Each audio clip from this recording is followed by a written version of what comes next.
Watching News at Prime, let's get into this now. As the country draws ever so close to the historic announcement of the Government of National Unity, I'm joined by the ACDP leader and one of the country's longest-serving members of Parliament, Reverend Kenneth Meshoe. Good evening to you, sir, and thank you very much for your time. Let me begin with this question.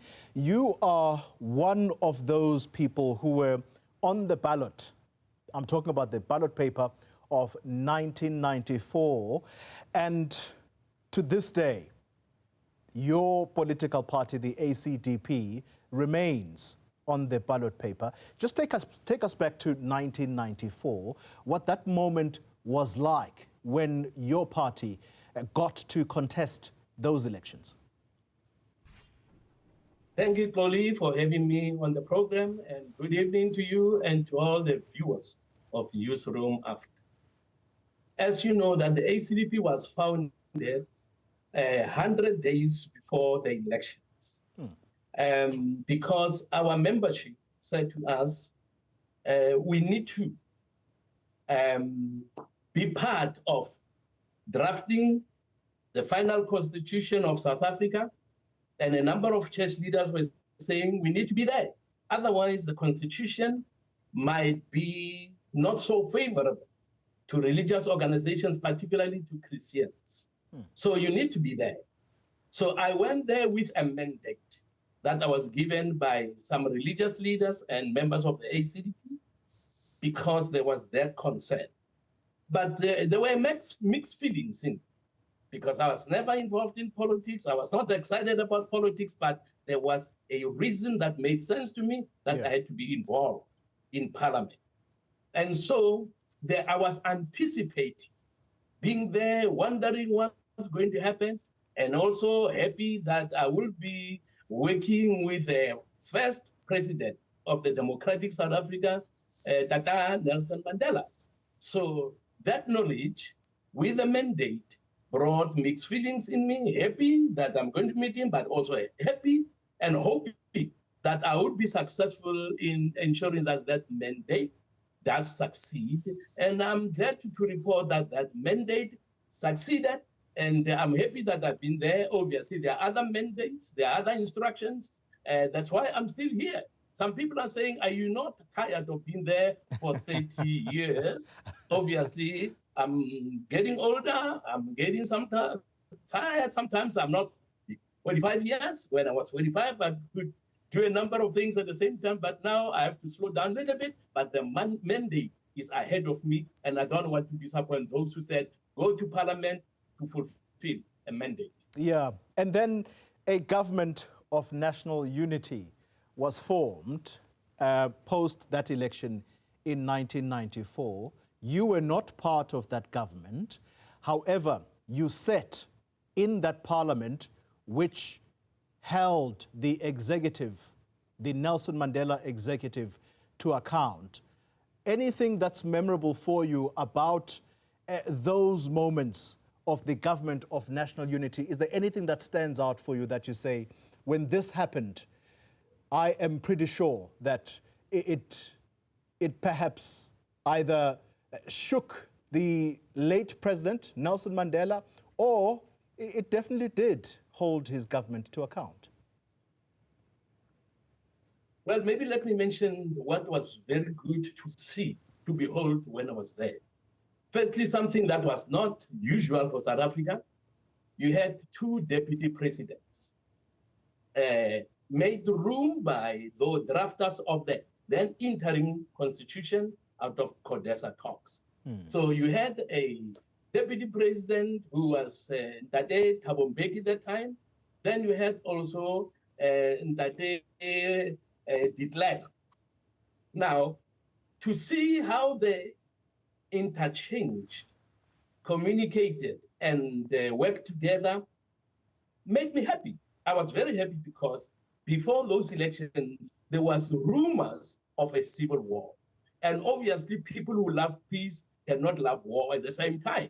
So we were excited that to see, and I was excited to see members of the National Party who were representing a political party that oppressed black people, exchanging views, exchanging hands, and working together on some issues with those that they oppressed, okay, who is the ANC. So to see them working together and coming close to each other was a good thing to behold.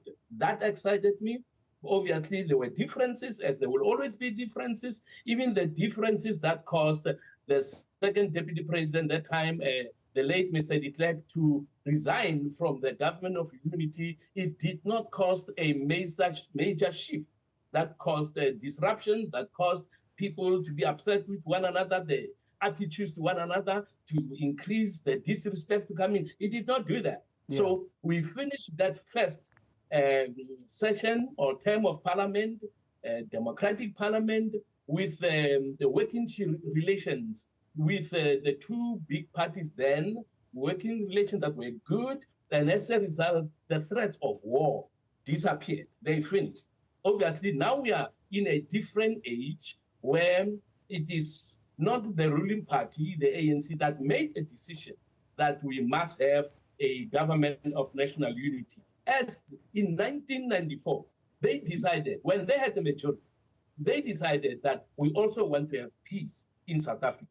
We want to have unity in South Africa. That is why, in spite of the fact that they were the majority, they said, okay, let's open the government to other political parties. You know, as you know, that Azapo had the position at one stage and IFP had positions. It was good and it was reasonable for the ANC to agree to that. But now we are facing a different situation where the voters have said, we are not happy with the ruling party, the ANC's failure to deliver services. And because they didn't deliver services, and because they betrayed us, they promised one thing, and they did not fulfill what they promised, now we want change. And they went to the voting polls, and they said, no, let's take that mandate from this one party ANC that's making decisions on their own and many times showing arrogance, and open it up so that other political parties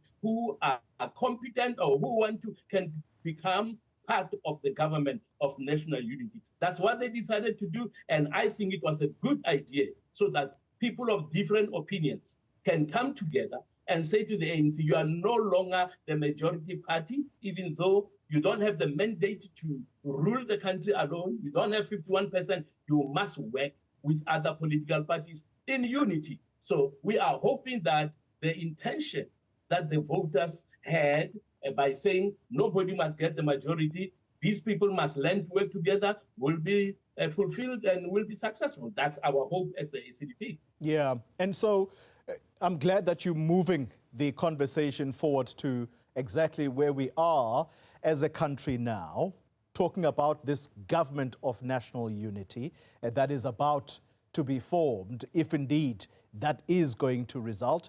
What do you say when parties like the EFF say, we are against this GNU if it is going to include parties like the Democratic Alliance and the Freedom Front Plus? Because in the words of the EFF leader, these represent white supremacy and Afrikanerdom.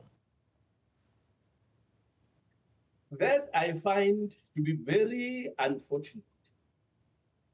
I think there are issues that they still need to deal with, because 1994, the relations between blacks and whites were much worse than they are now. And I think it would be good for the EFF to take leave from the leaders that were there in 1994, who said, in spite of the persecution, in spite of the years we spent in prison, for the sake of the future of South Africa, we need to come together. Alone, the ANC has failed. And because it has failed, it would be unfortunate for the EFF to dig in their heels in saying, we don't want Afrikaners, we don't want white people in government. That would be very unfortunate. And if I get an opportunity to talk to the leader of the EFF, I will try to prevail on him that South Africa needs all people, different colors, different race groups to come together and help rebuild this wonderful country. This country is one of the best in the world, and it must work. Now, when people who are in big business, for an example, are looking at the South African situation and are saying, we support the idea of different parties working together. Now, if they hear that the government of national unity is failing because some members or some citizens are refusing to accept a hand from people of another color or another race who are saying, we want to work with you to rebuild South Africa. That will be very unfortunate. We do not want South Africa to fail to give jobs, to produce jobs. They should not fail. And we know that the rate of unemployment in this country is very high. So what do you do when people, potential investors, are saying, guys, we want to support you. We want to support your economy. But before we can do that, we want to ensure that you guys work together. Because working together has the advantage of minimizing conflicts. Yeah. Now, if whites are going to be pushed one side and blacks are going to be on the other side, obviously, that's not going to be a good message that we are sending out to potential investors. Now, the EFF obviously will agree and will say we need foreign investments. Yeah. And if foreign investors are saying we want to see a South Africa where everybody is respected, regardless of their beliefs, regardless of their color, then they will flock into the country. But that attitude of saying DA and FF plus should not be involved because they're white, that unfortunately is going to delay progress of this country. Now, obviously, there is a possibility of other political parties coming together and getting a more than 51% that can say, if these guys don't want to work together, let us continue to work together. But it will obviously be unfortunate if some people are not participating because of the inclusion of people of a different skin color. We need to make sure, we need to grow up and say, regardless of skin color, the people of South Africa needs our assistance. They need service delivery. Yeah. And as a result, nobody wants to be seen to be saying, we don't care about the voters. We don't care about what they think. We as politicians decide we don't want DA and EFF, so the DA and FF plus. So the important thing that must happen, that I will prevail on the EFF on, is that let's give peace a chance. All right. Let's allow people who have been demanding service delivery, having strikes, burning tires, let's say to them, guys, give us a chance. We want to work together so that South Africa will become one of the best countries in the world. South Africa has that potential, and we want to see peace in South Africa. We want to see prosperity in South Africa, and for this to happen, and for this to be the result of the 7th Parliament, all political parties that want to must be given an opportunity to put in their hands, to make contributions, and make South Africa a successful country. Reverend Kenneth Meshoe is the leader of the African Christian Democratic Party. Thank you very much for your time.